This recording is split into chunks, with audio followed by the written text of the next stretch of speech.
Cage Minds, Micah Frankel. It's fight week, King of the Cage fight game on the amateur side of the card.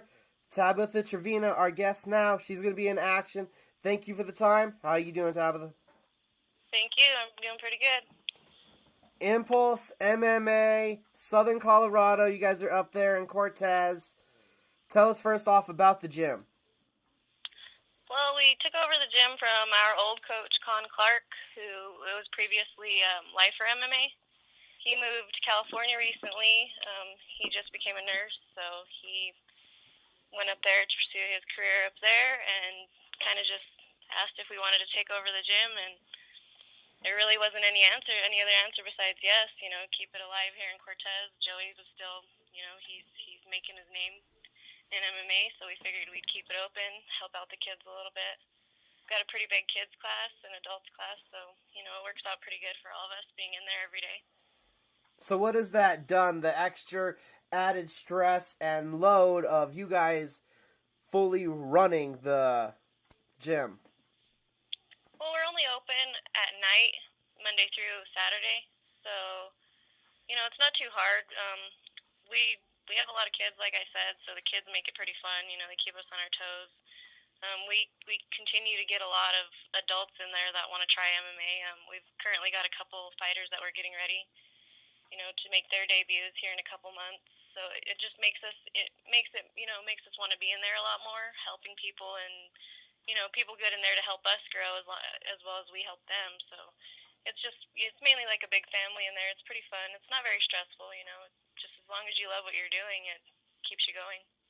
Well, what has it added? Because now you're running classes, and I'm assuming if anybody else is having fights, it's you and Joey are the main corner people and getting people ready. So what has it done to you having, in sense of as a fighter, what has that done to open up your game now being in charge of, teaching so many basics? It shows me what I don't know. Kind of makes me want to learn more while I'm teaching. It doesn't really bother us when we're training for fights because we have a lot of other people in there helping. We have another trainer in there, Rex. He's our jiu-jitsu coach, so he'll take over classes when me and Joey have to get ready for fights or anything like that. We have a lot of pretty good people in there that'll step up and help that have been in there for years when Con was there previously, so they know the gist of the gym and stuff, so they help out a lot. So it's not really too much stress put on me and Joey. It mainly just like I said, we're a family. We help each other out. If anybody needs anything during fight week, somebody will step in to teach class. Like, no pressure, just daily flow, I guess. 7 months ago, you had your last fight. What have you learned in the last 7 months heading now into this Saturday?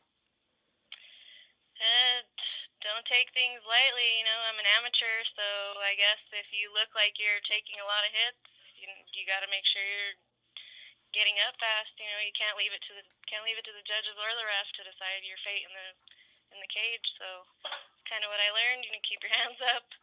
Don't get caught with fast shots. Just make sure that you're up and you're doing what you're supposed to be doing in there. And where are you finding the motivation going into this Saturday? 0 for 2, how much are you thinking about getting a victory? How much is that weighing on you? That's at the top of everything that I think about every day. I don't want to lose again. It's being 0 and 2 and working your ass off for everything that you're trying to accomplish. People constantly doubting you, and it's right there. That's what I think. That's my motivation every day. I joined this sport to show people and myself what I can do. So being 0 and 2 is every morning when I wake up, I think to myself, okay, you got to do this. Getting a win, even if you are 1 and 2, hey, you got to at least have one, and you did what you were supposed to do. You did what you trained for. How long have you been training for MMA?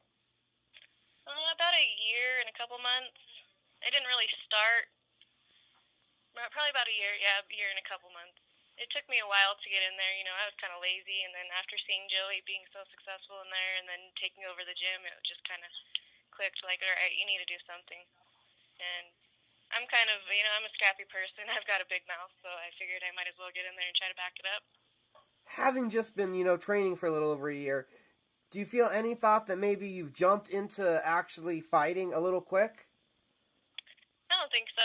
I mean, my first fight, I didn't get hurt. My second fight, I didn't get hurt. The only thing that, that bothered me is my feelings. I hurt my own feelings by not doing what I was supposed to do. It kind of, the mental aspect of it, most people don't really talk about that, but that plays a huge part. And I guess I didn't realize that when I walked into it, so I kind of played, my mind played tricks on me a little bit my first and my second fight. I just wasn't fully there. My brain was somewhere else. I was thinking about other things. Now that I can say that I've been in there twice, I know what it feels like cutting weight twice, being at weigh-ins, all that stuff. It it brings it to light that okay, like you did this for a reason. You can do it. I don't think that I jumped into it. Having been through the process, so you're getting some familiarity with it, feeling better. Were there any other things you've done to visualize or to get through that mental stage to feel your mind's more prepared than in battle? Well, I learned to be a lot more aggressive in class. I guess before I was just that's kind of where I messed myself up is in class. It was like they were my teammates, and you don't want to go too hard. And now I just push myself. Push myself. It doesn't matter. It kind of sounds shitty, but if you get hurt in gym in practice, it's better getting hurt in there than in the cage or hurting somebody else in there, knowing that you can actually get through it. I have a lot of bigger guys in my gym, so they push me a lot. It kind of hurts rolling with them sometimes. They're really big, so everybody helps me. I help myself. I'm starting to get out of my head a lot more and do what I'm supposed to be doing. So Have you gotten to a point where you're in there and sparring and you're not thinking? yeah, that's actually what's helped me a lot. Is before I would spar and I would just think about everything I was doing wrong. I spar a lot with my husband, and my husband's really, really good. So he kind of, at the beginning, it was kind of like, oh man, I suck. Like I always doubted myself. But now, after a whole year in the gym, I'm more confident in myself. I don't think about things too much, and I've learned that's kind of a point to this game is not to think about it so much because then you screw yourself up. So I'm starting to be a little better about that. Go into sparring and not really think about it, just get it done, and on to the next one. Gotta say, there's no reason to doubt yourself. I mean, I understand the thinking about it, but you shouldn't be doubting yourself because you've already made it to the scale. You're already getting in the cage, and there's a lot of people that won't even take it that far. Oh yeah, yeah. I'm the worst critic for myself. I'm hard on myself every day about every little thing. So that's just kind of I'm over that now. Now it's time to do what I've been training for. Stop the thinking. Stop all the crap. So stopping the thinking, but still thinking about the fight. Is there any excitement now? How you've felt differently, how you've had this involvement mentally. Is there an excitement behind getting in the cage and seeing what could play out this Saturday? Oh yeah, since I got called for this fight, I've been excited, super excited. My last two fights, I was excited, but like I said, I thought about it more. Now I'm thinking to the point where okay, I'm gonna get in that cage and I'm gonna come out with that win. And there's nothing anybody can do to stop me. Like before, I was just like, oh, okay, doubted, a little bit. My first opponent was from Fit NHB, which is one of probably the greatest gyms in the United States. My second one was from Jackson's, which is probably up there also.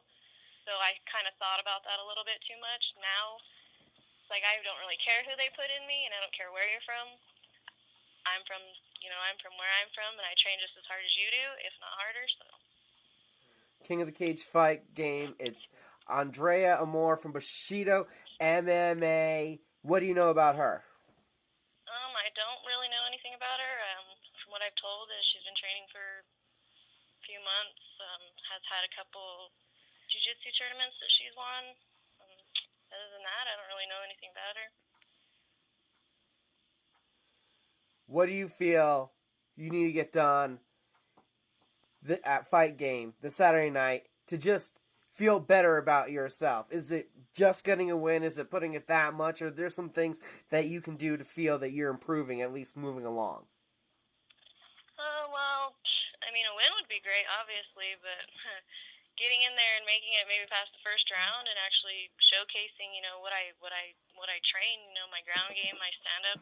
Pretty confident in my stand up if my last time I just didn't think or I thought too much and didn't throw anything. My arms kind of stiffened up a little bit. So now I realize I need to get in there and actually do something.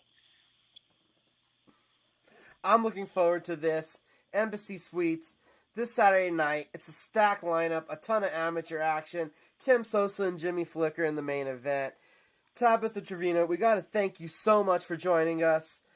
Who did you need to shout out to? Who did you need to thank? Well, thank you for interviewing me today. I'd like to thank my team, Impulse MMA here in Cortez, my husband, Joey Trevino, for always pushing me, my coach, Rex. Shout out to Con Clark in California. And thanks to everybody who believes in me and who supports me. Again, thank you for the time, Tabitha.